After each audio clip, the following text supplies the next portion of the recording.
Welcome back. Today I want to talk about something pretty relatable, how we deal with anger and the different ways it can actually have a positive side. Have you ever thought about what really sets you off? Like those little things that just push your buttons and make you angry. I want to share a bit about that and how I realized that when I didn't know how to manage my anger, it could actually hurt others and even damage my relationships.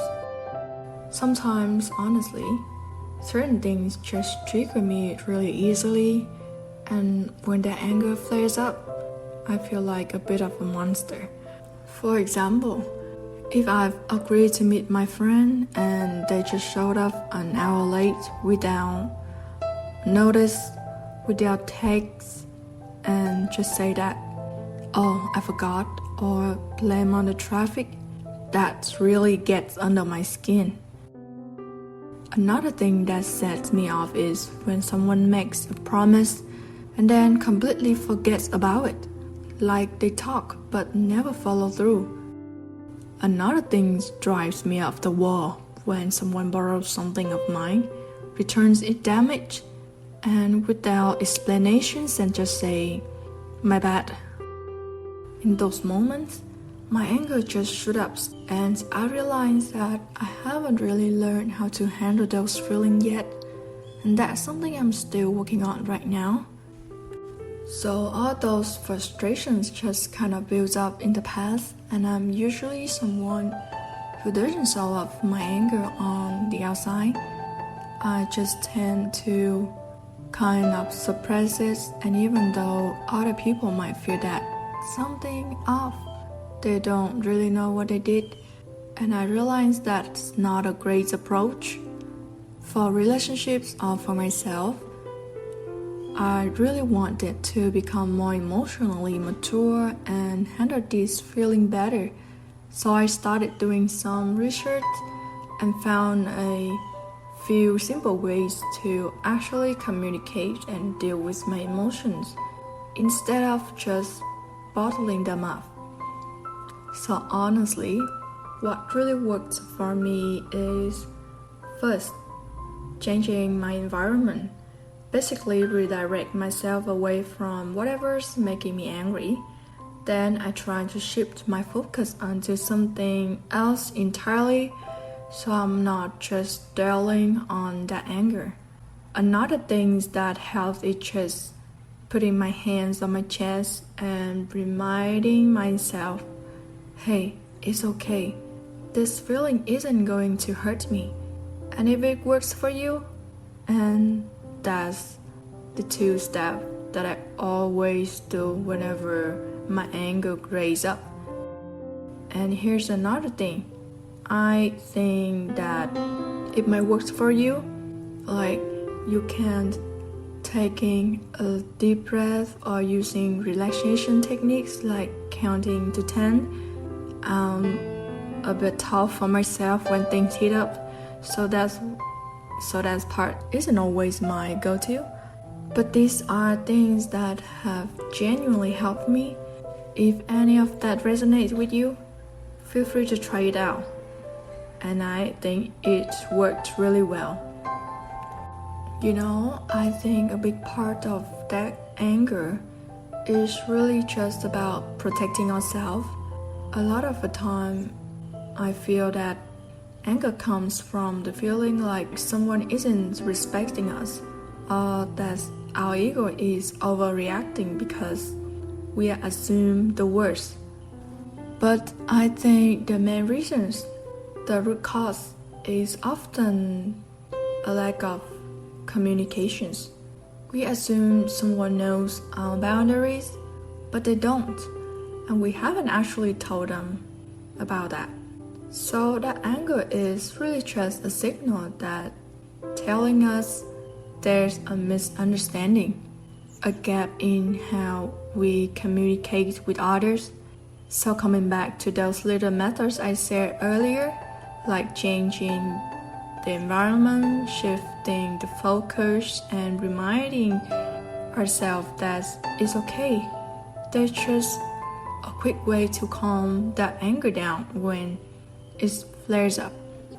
It's like a little toolkit to help you handle those moments and then maybe talk things out later on. Personally, I really believe there's no such thing as a bad emotions. Every emotion we feel is like a part of us, like our hands or our head. Each one has its own role. The key is that when we understand that anger is just a signal, often from feeling like our boundaries are crossed or that we are not being understood, we can handle it better. A lot of time, it's just a matter of communicating that what we prefer or what we need. If we never tell someone what bothers us or what we'd like, they won't know.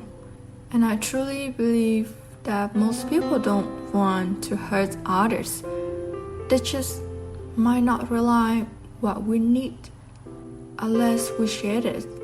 So it's all about expressing those preferences and understanding are just a natural part of being human. Let's say, imagine you and your best friend are really close and you usually share everything. But one day your friend picks up something you really cares about, something precious to you, and accidentally dropped it or scratches it. If you've never told them how much that object meant to you, they have no idea why you suddenly got so upset.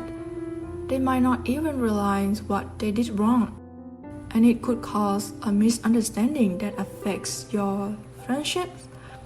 So instead of letting that anger just burst out, you can pause, redirect the conversations, and maybe calmly explain later on why that object was so important to you.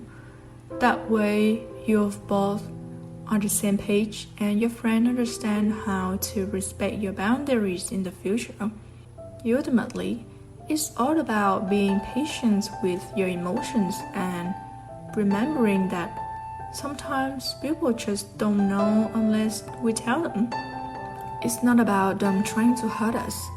It's just that we have to share what matters to us so we don't over-expect or assume, and that makes everything a lot easier.